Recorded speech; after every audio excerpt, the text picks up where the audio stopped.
C'est vrai, bafutaki ba billet pour na biso, bafutaki ba billet pour na Aigle. Et à Betty conseil na cher, na valeur on dirait à $200 donc 100 000 francs CFA. 100 000 francs CFA, c'est beaucoup d'argent. Donc il faut oser la aimer pour me gagner ma bongo. Na Côte d'Ivoire parce que yo vanda kuna. Na no so mona chali ba ba cacher minene. Me fait rigolo la Jésus de Nia ça zo beta na février. Ah ba programme tout ba artiste ba beta na Côte d'Ivoire ngai étant que mutu na za kuna na zara nango déjà. Pour nga na zara déjà na kata masolo na zara nango. Étant qu'artiste musicien de notre pays qui évolue à la Côte d'Ivoire, il faut na toutes nos questions. La Côte d'Ivoire, misani ni congolais au mona que non, musique ni kuna est à la hauteur donc il y a top, veut dire il y a raté, bah ivoirien ba lingaka yé donc sans polémique en fait. Kasopesa yo soko ke na Côte d'Ivoire oyo ka musique a fallait zo beta na ba taxi, na ba bus, na ba boîte, na ba musique super beta mais fallait zo beta non mingi parce que azana idéologie moko boye oyo to ko benga lo mise à jour. Voilà, donc Azapena la mise à jour et puis il sait bien faire son travail au salango tellement trop bien. Au moins il est le salamoussa na bien. Salamoussa na yo bien et puis vision na et Simba le Baza Aigle. Donc vision les a pour ne pas rester sur cette stade. Alors salamoussa na bien, ba ivoirien balingaka e fali Azapena chouchou et à Côte d'Ivoire balingaka e quoi. Ba luka ba ivoirien, les Ivoiriens ils aiment bien les Congolais et les Congolais ils aiment les Ivoiriens, on s'aime bien. Donc cette symbiose vraiment cette ambiance, cet amour, c'est naturel. D'ailleurs, pour aller plus loin, et tu seras d'accord avec moi, papa on est mort en Côte d'Ivoire, donc c'est des signes, c'est vraiment c'est des signes et l'axi qui est bissona à Côte d'Ivoire, et ça est le moko donc éternel quoi. Donc c'est un contrat, c'est un monsieur qui nous a contacté, on avait signé un contrat, toke kuna, tobandai ko beta kuna, mais tobandai ko ça là en vrai dire interprétation. Voilà, tobandai ko ça l'interprétation ko interpréter ba grand il y a Bisso, beaucoup plus il y a Bisso parce que Bisso c'est à la base c'est rumba, musique et berce en France, Bisso au bango balinga kaza rumba, to bande ko beta rumba, to beta rumba ndenge za kaka to benga ngolo kwa ba cabaret, to bande ko beta rumba, azaki pena un grand homme, a signé ça Bisso contrat, ba salaire toujours beta rumba, mais ko beta rumba wana comme ngai pe nazaki na ba manzembo nanga, la bimisa déjà au plus na 2014. Titre nango ezali goûter et ça la makambo nango côté kuna bato bayebi na voyage pe pona yango goûter bayebi c'est l'un de nous ndemto apesa makambo ya na goûter mais on dirait zo que na goûter ya nani hein ya Robino hein na yo ki pe frère nanga Robino abimisi nzembo moko ya diembeli yo bon ko diembela ou pas moi je sais pas je vais pas rentrer dans vos polémiques nengela mais ngana bisa goûter na 2014 je me rappelle bien depuis Kayaki na pisimbo te pomba ayaki na Côte d'Ivoire to kuté naye atuninga parce que ya signaka na maison moko boye Rotigens atuninga bi osali studio na yo wapi osali studio na yo wapi na remettre même CD je me rappelle na pesara des plics CD tout zarane quelque part otoyemba na épé quelque part et puis parce que ba musicien tout ya Congo tang bayaka to yambaka bango to accompagner bango to zarana bango to liaka na épé na restaurant mo ezala kuna na Abidjan ezaka biso balamba bilia na biso et puis na remettre CD nanga abi d'accord na yo kango menayo ki ezala na son bien peut-être na osaka studio place yo saleli donc déjà titre ezaki déjà goûter voilà na bisa goûter na 2014. Voilà. Mais goûter Robin n'a pas autre chose à la Côte d'Ivoire bosso là qui beaucoup tanaki tokutanaki penza te parce que tant Robin azaki na Côte d'Ivoire c'est vrai qu'azaki na vie nanga moko boye place à sala qui émission na banda ko beta kuna tous les vendredis mais tokutanaki te parce que ngana azaki na Dubaï na kenda sa clip nanga na Dubaï. D'accord, donc sûrement ndenge beaucoup tana été ayoka ki pe ke non yo so beta goûter yango moni ye pa ibi titre wana amona tant ça santé ke za na makambo yango ayiba ki ye pa ko cha ye goûter na yebite hein parce que goûter kuna beta déjà et beta na ba média ya kuna awa pe beta mwandambo mais ezoki pena plaire awate parce que tozalaka na des pays autobenga ba plateforme ya musique eza Côte d'Ivoire na Abidjan donc ko sala pe makamuna kini Abidjan ba yebi ote mais impact pas danger ko sala pe makamuzo ke bangolo ko sala pe makamuna Abidjan zo ke pe bamboka donc ba yebi Robino tikuna oui déjà na yokaki parce que tant bayaki manager ya papa yomba sœur na biso Marie-Laure na pesi mbote tozarane tout le temps ba kendaka kuna on dirait bazwa ki moi pour moi on dirait moi non pas na évité des autres moi les gars qui entrent là problème na il y a producteur monde il y a bête bon moi loko ya sali bumu moi abete bon abete ba biloko bichopo yango sœur Maria benga bi moni omoni ba biloko ngo bébé tendresse bano tang bayaka fo ba solo la kana biso to yebi mboka bien bon bano ya benga ba bano sœur Marie Laure ba sœur Marie Laure o azaki manager a Papa Wemba ba Robinho na ba Inonce bi ba zabana pa na ye aza sœur na biso donc par respect quoi alobi na ndenge wana ke bango bakoti na monde ya musique ici parce que azala manager a Papa Wemba des années abitango bayaka parce que Congolais azana mentalité moko boye soka azana moi succès na ye akomi pas contacter moto eza moi passe la mignonne Tracy Mbelenga bro Tracy Mbelenga bro Kata. Vraiment, il est drôle ce garçon. Chérie, faut suivre. Le Master Beat. Mais pourquoi tu finis la réunion? Tu ne vaux rien, tu ne fais rien, sors de chez moi. Bima! Je suis ton mec. Yo!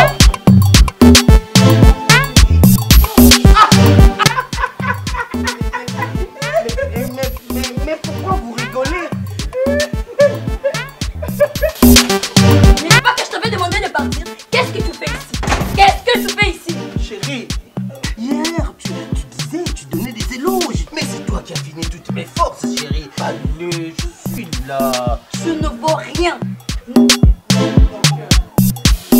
vous envie. Je vous envie, mon amour. Chérie. Oh, mon ami. Voisin.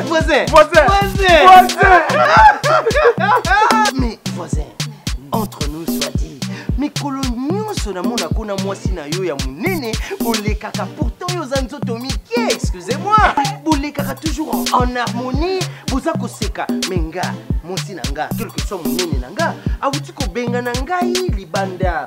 Je sais pas, c'est quoi ton secret? Mon secret n'est pas vraiment un secret. C'est un secret de Polichelek. Contrôle technique. Oh, contrôle technique. Contrôle technique. Oh, bah c'est qu'on a mis tout kayango. Contrôle technique fait à base de plantes naturelles, moringa, tangawizi et aloe vera. Contrôle technique et bon ici les bananes.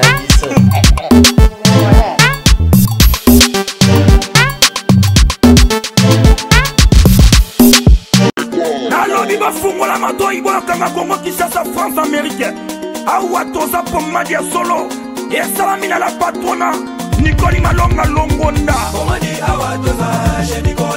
mwasi nzambe les présents fiston saïsaï wesalali esobe alobaki mbaloyo soki osimbeloko na la patrona Nikoli Malonga Longonda mwasi nzambe nga mpe na kosimbeloko na yo ni mabe na mboka ni mabe na pays mwasi akopesa basisi manteri akopesa pomadi awa toza ekolongola batashi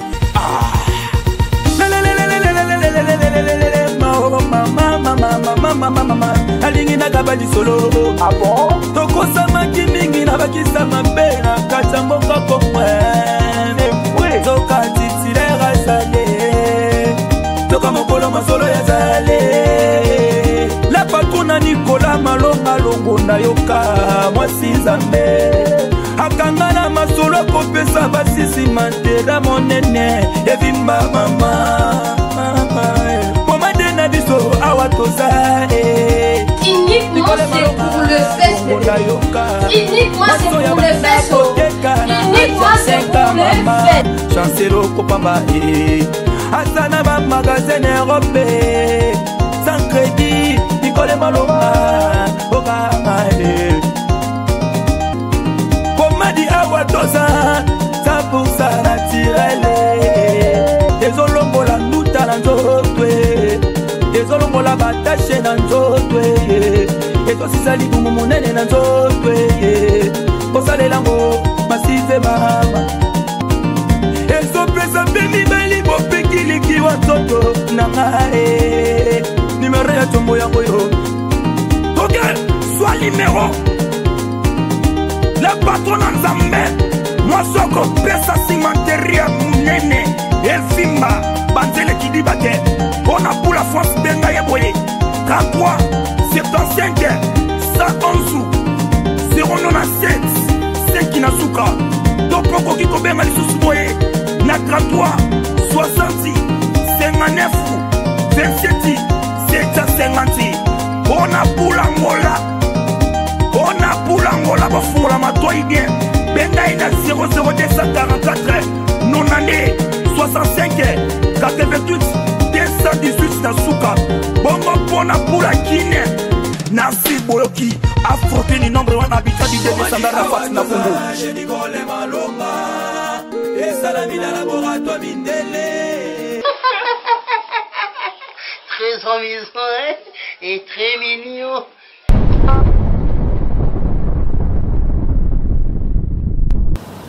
Bonjour, bonsoir fidèles de Lengia Congo, bienvenue dans votre émission qui est présentée par la vôtre Audrey Luzolo, la battante Babiliko, non baxelang à la 3 fois sucré Nabino Yeyo.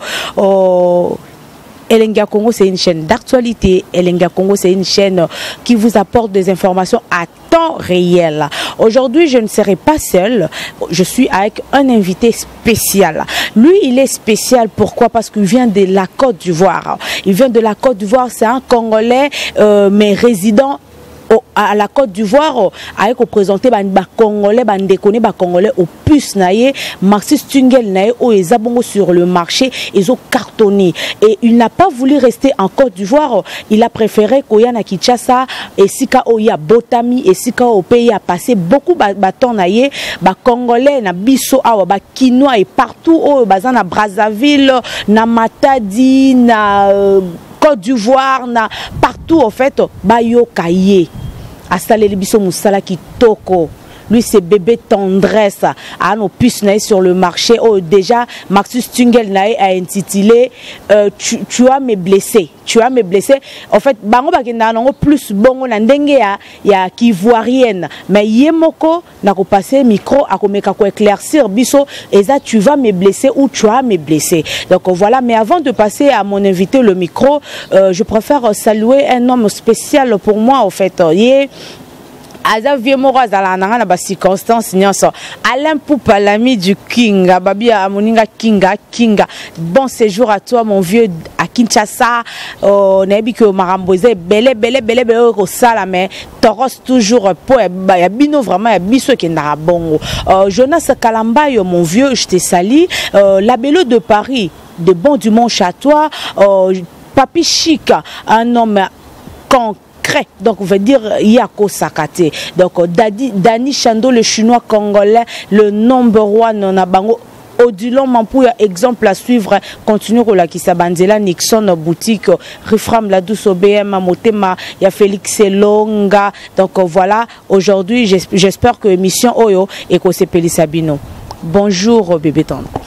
Ouais, merci, bonjour Audrey, moi c'est Kitoko Mabila Congo. Merci na sepeli kozalana yo lelo kwa na chaîne na bino kitoko ezo sala ba msala kitoko na benga ngo ba valeur mboka na biso donc eza ba valeur à Congo. Merci. OK. Bébé tendresse to moni oye Kinshasa oye juste ko présenter biso Marxiste Tungel nayo ou tu es venu pour autre chose ba production oye tour moro privé je sais pas. Merci pour la question. Premièrement Naya qui vraiment voyage moko ezala qui est un peu compliqué parce que na autre père de papa nangai le 8 décembre awa mon père nous a quitté le 8 décembre n'a présenté ma condoléance le plus sincère na famille nanga Mobimba famille côté papa et papa Sagesse Kavena Makimbouis na maman Isabelle la veuve. Maman, je t'aime beaucoup, ma maman chérie, maman Isabelle. Tu es trop chère pour nous, maman. Donc, on a présenté ma condoléance avec un cœur blessé. Vraiment, que Dieu nous fortifie, vraiment. Naya qui pour Naibemba papa, et puis n'a profité, bon papa, que la vie continue. N'a profité, n'a présenté Banaki, n'a passé, ça fait un bout de temps, Nazaki na Congo, Naza natif Yanjil. Donc, n'a bandi musique Awa, na Congo. Naya qui n'a présenté Bana Congo, Banakini. Bana partout, Luanda, Brazza, Moussala, Sala, na Côte d'Ivoire, on a Zalarakuna quoi. Voilà. Voilà toute l'équipe de Lenga Congo, nous représentatrice. En tout cas, te présenter nos sincères condoléances, puisque l'UA et Zanzela et Bissonio, ça fait mal, mais après, comme tu viens de le dire, Bissonio Totikal, tu as conscience parce que la vie continue. Paix à ton âme, papa, Kene Malamu. Parcours, na eu, en fait. Au bandi musique, nakin, awa, yango memi, on a Côte d'Ivoire, ou au bandi, on a Côte d'Ivoire. Na bandi musique, na Kinshasa, awa, déjà, na chorale.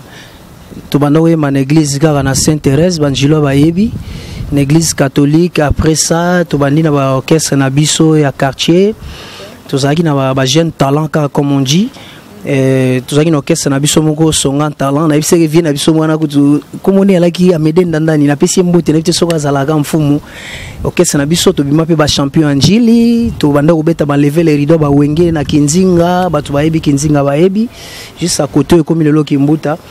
Donc, tu vas lever les rideaux, tu vas taper na kasavu un peu partout, na kermesse, na bandal, kakandenge zalaka. Après ça, naki kokende Brazzaville, ba sollicita kinga na orchestre moko, ezaki po orchestre munene, impression des as. Ça la pe ba makambu nango. À partir de là, tu commences à voyager, ba contrat et yaki. À partir de là, na koma ki résider na Côte d'Ivoire. Donc, pour na bref. Résumé à parcours nanga wana donc na natif ya Congo précisément na njili na bandi musique ao mwana kini pena tongo mwana kini ya tongo bébé tendresse balobi na eloko nyonso ezala toujours faut muta la motiver en fait olinga ki musique oui mais est-ce que ezaki na muta motiver ki yo oui ezaki na muta motiver ki nga papa nanga banda obeta guitare ando bazako yemba ba vieka kasoka uti musala ye obeta guitare ko yemba. Et Koko Nangai, paix à son âme, notre grand-mère, yem ta kotisanga pe susu na makambu ya kobeta flit parce que azaki kimbangis. Un moment donné na komaki pe kolandeka na kimbangis pour tozaki bana mo ke catholique mo ko ka obendanga na kimbangis babilo ko mo bongo donc à partir vraiment wana mtepe sanga guya ko ça la musique mais déjà à la base na ba sœur nanga tu bayembaka na ba chorale. Donc au Congo ça vraiment na ba potentialité belé boyebi Congo dans musique eza lokola elo monzamba pesa boy. Donc eza kutu ya renforcer te na famille tozaki na batu basala ba musique mais bayeba na te. Voilà. Voilà, mais comment on a quinoise OK ko évoluer na Côte d'Ivoire parce que naebi que quinois pardon naebi que eza na bato belé balobara que congolais sera bimika mboka ne surtout ça musicien ou artiste moko songolo sera bimika qui ko évoluer hier on dirait kuna ke cimetière aroye banate aroyo kanate skoyo OK na biso kutata na Europe to na biso na Côte d'Ivoire oui to bi ke kuna musique nde makambo mais est-ce que c'était facile ya ko longwa Kinshasa OK ko évoluer na Côte d'Ivoire bango kuna pe bayamba ki comment ouais ezalaki par contrat d'abord d'ailleurs j'en profite pour saluer tous les fanatiques de Bébé Tendresse tous les Ivoiriens en commençant par le number one parce que ce monsieur il est né pour aider les gens son excellence mon vieux Ahmed Bakayoko, le demi-dieu. Moi, je l'appelle sommet des sommets. Maman Yolande Bakayoko, là où repose la confiance du chef. Tidiane Bakayoko, Yerim Bakayoko, toute la famille Bakayoko. Je vous aime, que Dieu vous bénisse. Sans oublier mon vieux Cheikh Karamoko, l'homme au-dessus de la monnaie. Donc, Tokenda qui contrat, Ivoirien Balingara vraiment musique inabiso. De ma part, je les salue aussi, hein, tout ça. Et commis déjà. Donc, je disais quoi?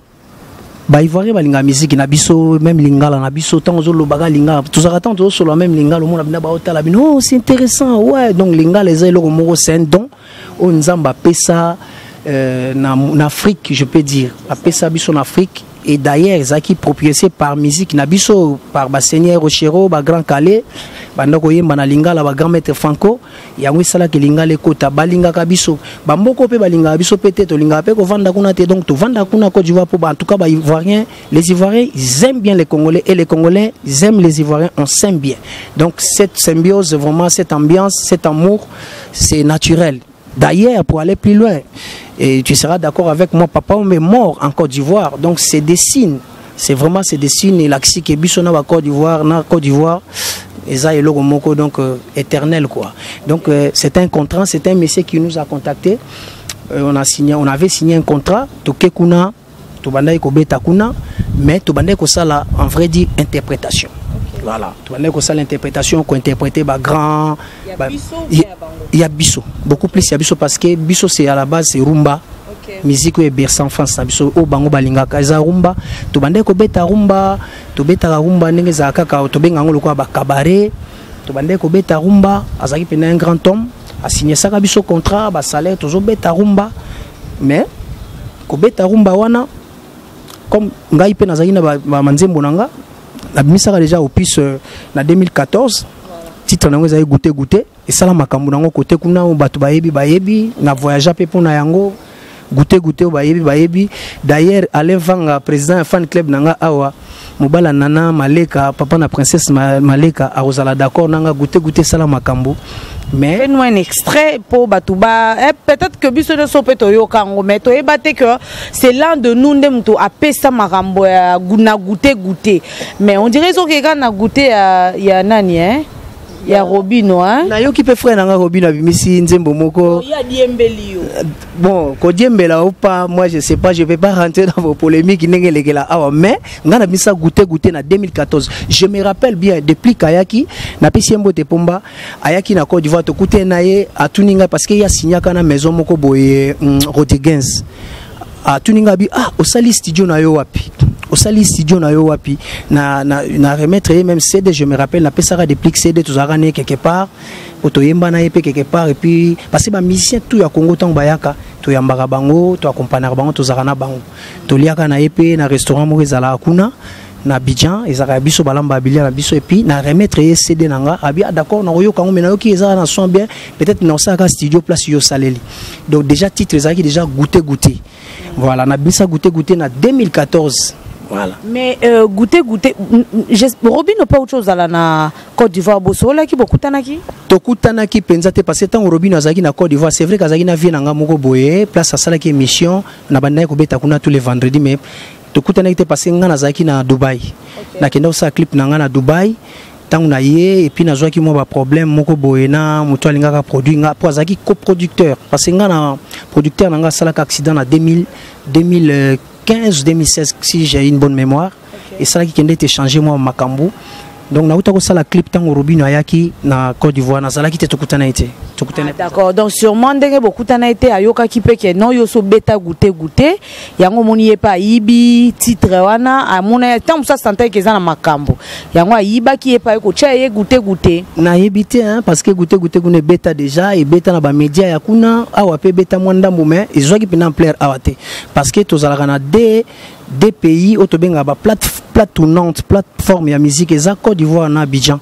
donc ko sala pe makamuna kini Abidjan ba yebiote mais awa impact pas danger ko sala pe makamuzo ke bangolo ko sala pe makamuna Abidjan zo ke pe bamboka mususu AP neti mwani parce que zamwa musika ezanzela train tema ite fo avion pour koma mais Robino ba bien na Abidjan oui ba bien sûr ba Abidjan nyonso hein ba bien na Abidjan ba betara musique na ya bien ba bien na Abidjan Côte d'Ivoire kuna boana ba province te hein ba province ezali bazana ba ville ko ba Lubumbashi kuna ba Yamoussoukro ba Dalua ba ville minene ezali donc ba yebi Robino tikuna oui déjà na yokaki parce que tant ba yaki manager ya papa wemba sœur na biso Marie-Laure na Pisimbo te tozarane tout le temps ba kendaka kuna on dit bazwa ki moi problème moko ndie moi non pas na habité des ordres moi les gars qui entraînent problème na il y a producteur monde abete bon moi loko ya sali bumu moi abete bon biloko bichopo yango c'est Maria benga bi moni omoni ba biloko ngo bébé tendresse bano tang bayaka fo ba solo la kana biso to yebi mboka bien boy bano ya benga ba bano sœur Marie-Laure sœur Marie-Laure ozaki manager à papa Wemba ba Robinho na ba Inonce bi ba zabana pa na ye aza sœur na biso donc par respect quoi alobi na ndengona ke bango ba koti na monde musique ici parce que azala manager à papa Wemba des années habitango ba yaka parce que Congolais azana mentalité moko boye soka azana moi succès na ye akomi pas contacter muteza moi passe exactement OK vraiment ce comportement nazo déplorer ngwiza mabe il faut eloko sali bassesse de voilà eloko sali biso eloko sali plutôt ba batuluko ba mettre Gims ba te belé ba artiste bozomona c'est une question d'organisation et de professionnalisme. Tu peux être un professionnel, mais si osa organisé et koko salama kamuna yo pe bien te. Faut bazala gato zala mingi nazo sepela na jeunesse wana nyoso bazo sa musala bien, mais il faut bazala vraiment organiser autour d'eux. Ba ko vendre ça vraiment un bureau bien solide et puis batu moko ya bien ba ya kaka te ba flataka yo oza danger, oza boyena boy, mais batu moko ba sala musala professionnellement. Moi j'ai une équipe vraiment bazaba professionnel, bazaba dame, basi abatu, na mibali abatu, bazo salanga musala. Donc soko yé ko lukangai okutana na équipe nanga management au solo ina bango, soki ba mona ngo peke makambo eza bien te to boya pe ba contribuer mona non, artiste o ko jouer ngoti. Voilà. Donc je demande juste une organisation parce que banze mona bango ebeta ki mais on dirait ton ba kenda ki première fois on dirait ba ça ki bango mwelo mo boy. Donc ça qui biso passe mais ngana zaki na Dubai na yoka ka son parce que Abidjan za mabele nanga wana base. Soko yé na Abidjan à ta place, mon soeur, tuni bébé, t'en as tika. Voilà. Voilà, puis ça de traîner plus wana parce que tozu mutu oyo awuti Côte d'Ivoire. To boy na biso ko yoka. Lokwa ya peseli ma solo et bi ma polémique te. Kelingole la montée ma Patrick Kamis na Montréal. Yom to ya na PV na o bisanga mère au Kenya na o bien au Kenya na ma besiko na tunyo na Kenya ngo mabe ou bien na Kenya ngo bien. Patrick Lubané, le ministre de Montréal. Ah yebiselanga yi kelingole la montée ma Patrick Kamis na Montréal que maramongo et qui est bien Christian Luko qui poto na poto donc quand tu évoluer moi extrait à goûter nano pour le bien betaki ouais rafraîchir son mémoire. Mes amis écoutez cette histoire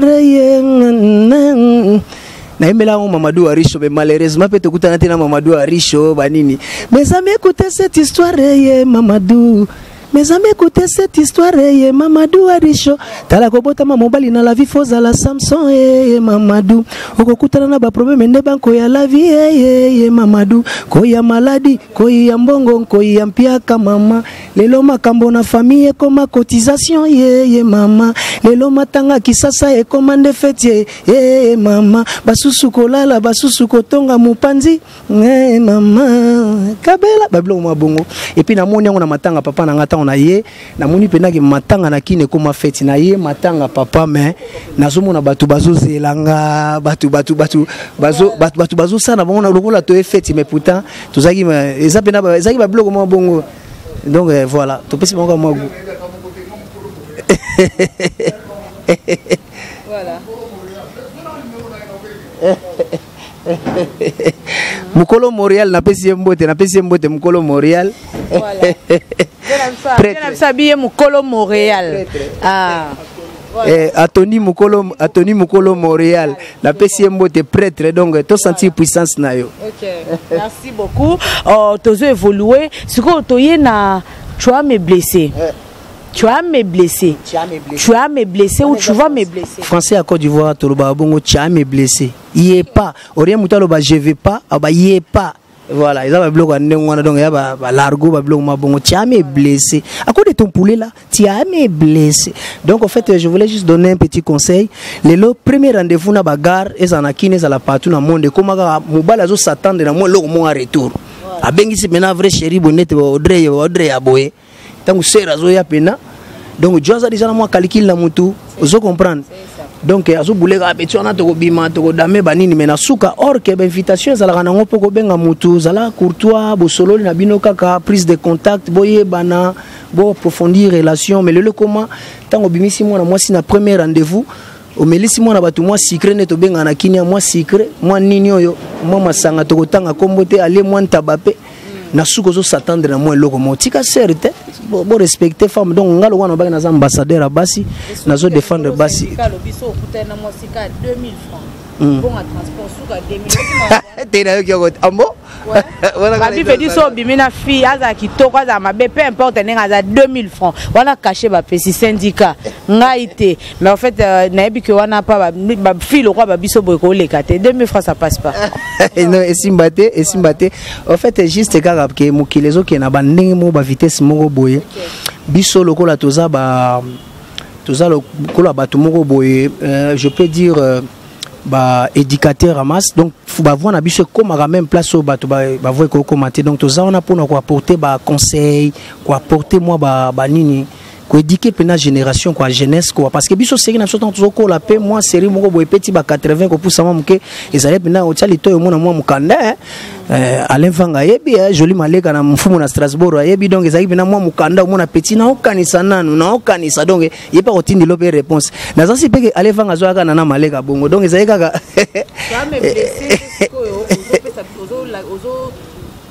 expliquer biso mambo yo yembi na kati. Tu vas me blesser voilà nazo décortiquer nzembo nzembo ezalaka nzembo c'est toute une philosophie au fait voilà. C'est toute une philosophie ko yemba ka teke ndako nanga osuki na ndako nanga bien chambre nanga donc na kati ndako siko ezaka ezana chambre ezana salon ezana cuisine ezapena douche donc faut ko kota muke ozobima peti libanda donc na kati kuna na yembika bolingo parce que bolingo eza ba thème au biso artiste to abordaka facilement sans pourtant avoir des problèmes to yemba bolingo po bolingo ezala qui eza ekozala voilà donc ozana style nini ya musique style nanga na créé nazo bengango afro rumba voilà afro rumba parce que à la base ndenge na lobaki tout à l'heure la rumba eza musique ya bercer enfance nanga et donc na rumba na kotika ngote mais na zuka ka moi ki lelo oyo to benga afro na beti moi afro et puis na beti na rumba cette symbiose yango nazo benga afro rumba donc on a créé concept nanga qui accompagne d'une danse qui a me blessé donc so boyo ki yango vraiment beau kende ko télécharger nzembo eza déjà na ba plateforme et tout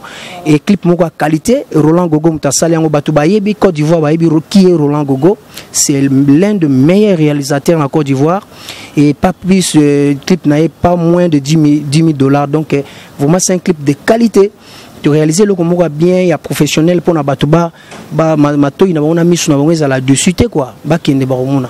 OK bino na so mikobo comme ka afro bolandi inosbi style inosbi po yem tayena ba afro Congo bino so bokomi ba afro rumba o kuna afro ebende o koto ayo afro mouchoir o kuna yo afro cantine tozo comprendre tolandi inos bité afro ezalaki déjà afro, voilà oui afro ezalaki déjà sans pourtant faire la polémique Inos c'est un jeune frère qui est na minga sa musique na bien na yoka musique na ye sa musique na bien je m'excuse afro ezalaki déjà yo lo bananga te ki Inos abima avant ba pisque au contraire ngate donc ba pisque musique na bonga zaki afro donc déjà ba flavo déjà ba obet non ba pisque oui baza bisoté na so bana Congo awa muto aye ko vivifier en fait afro eza Inos bi en fait musique eza nini mama musique ezali il faut ramener touche na yo na savoir na yo au même moi touche na yo na savoir na yo yango ba benga mais afro ezalaki déjà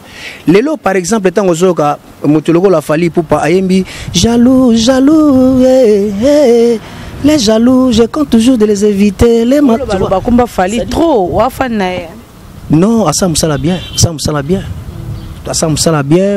Aza artiste ozo la fierté ya mboka pe Afrique et puis tokuta na Côte d'Ivoire ozo mo tokuta na trop aza aimé kuna makasi kolekane ti mission ni ya biso déjà ngai na beta déjà première partie a fallu pour parler 26 na concert na auto beta awa le 26 parce que na ju mo empêchement de na yaki makamba papa na beta première partie voilà donc collaboration tobenga onka bongo tanga evitaki batutu ba Guess Mawete na Bercy na yo wana ezaki a lever les rideaux eza ma première partie na Congo nde bazwa makambu ba benga ngo a lever les rideaux ba rabaisser ba diminuer kaka les rideaux za raté pona zwaki mo loko nanga na zui mo loko nanga na s'excuser pe na bi na ke makambu père ba comprendre taka décès même na ba contrat to koma makambu wana ezala déjà moi côté moko déjà ba prévenir déjà so likambe ko ya donc papa mutakufi eza mutu moko akili kilité mutu apesanga bomo ya kufi na s'excuser na bengi manager nanga ke koloba y a pas de problème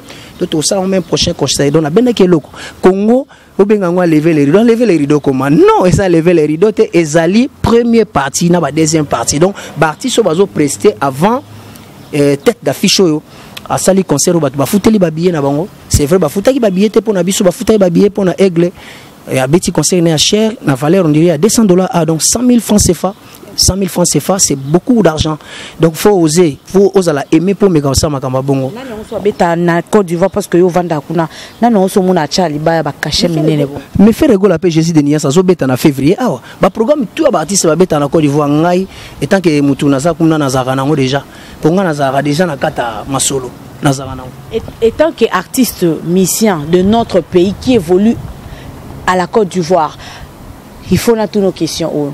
Na Côte d'Ivoire, misani ni congolais au mona que non, musique n'est kuna et à la hauteur, donc à la top, veut dire y a raté, bah ivoirien bah lingakaye, donc sans polémique en fait. Kasope c'est déjà réponse. Son a lobby erei mago yo lo bana lo tanga komba fali mingi te. Ba yo kaka musique congolaise entière. Yo tengele bisoka kombo muto aza aimé kuna ba yo kaka trop azala tout le temps d'actualité. Mais na lobby na yo soko ke na Côte d'Ivoire o yo ka musique fali zo beta. Na ba taxi, na ba bus, na ba boîte, na ba musique super beta mais fali zo beta mo mingi parce que aza na idéologie moko boye oyo toko benga lo ko mise à jour. Voilà, donc Aza Pena la mise à jour et puis il sait bien faire son travail. Au Salango tellement trop bien. Au moins il est au Salamoussa na bien. Salamoussa na bien. Et puis Vision na et Simba le Baza Aigle. Donc Vision les a pour ne pas rester sur cette stade. Au Salamoussa na bien. Bah Ivoirien balinga kaye fali Aza Pena chouchou et à Côte d'Ivoire balinga kaye quoi. Balinga kaye. Voilà, nous chutons vers la fin de cette émission. Kelingolé, la montée, ma Patrick Amissi, depuis Montréal, couple posé exemplaire dans les labinaux forts. Nous sommes avec Bébé Tendresse, un artiste très talentueux et courageux. Donc, Aza Moutoumoko Oyo, Yaka toujours na ba actualité en fait. A Bengelenga Congo, habito kita sur place, Toya sur le terrain, en fait, Toya Koyo Kae, Oya Aza Nangoya Koloba. Aza Missia Moro Oyo, Biso ba Congolais, il faut te fonder la montée, sa chance parce que Aza vraiment un homme courageux, oazo osé et puis ils ont Simba pour que Tchamutu na Côte d'Ivoire mboko eze yote au Tchebango pe d'accord c'est pas donné à n'importe qui ce tonto zoaka artiste musicien na biso moko ya kinawa bao bazala soit disant bangonde basala bazwa succès bangonde ba grand prêtre bangonde veut dire ba na top to memi bango ba beta musique na Côte d'Ivoire na ndimite ba banda ata 100 ou 200 personnes ba banda ya ba concert na bango donc pour dire que il a osé pinza le bon mambo qui est bien. Bébé Tendresse. Un mot pour les Congolais. Yebisa biso. Tu es pour combien de temps? Awanaki nos aussi ba contrat, aux se produire. Oui, awanaki ni naye ki neza mboka na ngai. Ndenge balobaka la charité bien ordonnée commence par soi-même. Donc fallait qu'il n'aille représenter ba Congolais. C'est vrai que ça qui voyage moko un peu compliqué, papa Koufi et tout. Mais toko tika musa te biso lire na micro fallait quand même na le kana émission na bino na profiter même bona pesa simbelenga pro bambota motema Glody ya Souvala la diva Glody ya Souvala donc on a pesi mbote et tout na pesi bango mbote pona motema malamu na bango bazalaka donc na contacter ki bango babi non photo soutenir ba valeur à Congo kende ezala bien donc na yaki pona présenter bana kine moi musala to sala na libanda ndengo lobaki tout à l'heure que libanda ezala quoi cimetière ba musicien non eza bongote ba musicien mingi ba sala musala donc soko za non inspiration te soko za inspiration musique eza na frontière to goza na end so sala loko ever kitoko et comme awa. Moi je me rappelle série moko jeune frère na biso moko asaka musala moko bien Mirage aimba banze munaza na poto et beta nango partout donc musique ezali kaka sala eloko ya bien sala pe promotion ya bien tu kolobana sala goûter sala makamukuna menaki na sala promotion bien te et puis là ozomona donc musique ya on a dit cette fois-ci faut na telemela makambu oyo na banda promo na ya na mboka na ngana sala promo malgré papa Koufi mais na sala promotion et album na landela pena makamnenge zalaka donc yango to bandina no awa entre Simbelenga pro et puis voilà. Et puis nous avons eu un contrat TN, on a livré un concert à Nakinte. Nazana bureau awa, bureau ezali. Oyo to vandisi awa, to vandisi bureau na batu nangai pour na ba stratégie, to kopesa ba contact avec pour permission na yo bato balingi parce que naza déjà na recruter moi équipe mo awa, D'ailleurs, nazo tika la kosala moi clip moko avant nazo ngaklo Côte d'Ivoire, nazo sala moi titre moko. Mbangu ya prêtre moko benga ngai abina ngai toyebane depuis Abidjan na moni na kini ala bifona yembela na pesi mbote même fonctionnaire international mboke Olivier na ngai na hôtel du fleuve passe aux ali na pesi mbote donc on sait les titres moko awana sa featuring na mission moko a Congo mais na otanga kombote na bombeza surprise donc tout ça la featuring wana na kini na salango na ndiaye et puis pas JP qui c'est puis na matina ngo pona ko ça ba mastering et puis to mixer tout ça na clip. Voilà, merci beaucoup. J'espère que bébé tendresse ça qui clair. Mais une dernière question.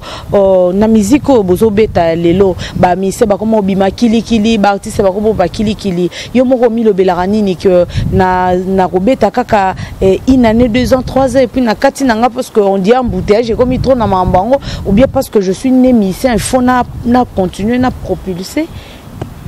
Non, musique ndenge zawana musique lelo faut yebage ezana cop ya cop to salaka ya business ya ndenge na micro no ya cop nayo de faut yebaga o sa cop no bien. Moi j'ai toujours dit même aux autres kamakala yebaga o teka makala nayo maman msomo na o teka fufu omuna zana mwa gobele mwa muke na mona on a kini je m'excuse omuna aussi si abakisi le mwa gobele wana donc azo flatter clientèle nae soko zo sala musana o sala yango bien et puis sala ngona motema nga musique tant na sala yango la salle on a pour na âme na ngai. D'ailleurs tant que banda musique biso banda sango pour na mbongo te to yemba pour na plaisir le londe comme business donc sala musala na mutema na yo sala yango bien c'est vrai batu suba sala ngo pour na mbongo ba sala ngo vite fait mbangu et oyana mato ya batu ezana ngo pena yango te le roi banani oyo remarqué ba sala ngo mbangu yo mo yoka ngo na ba bafle kaka te yo mo yoka ngo na ba bafle donc ngana ko kota na ba polémique wana te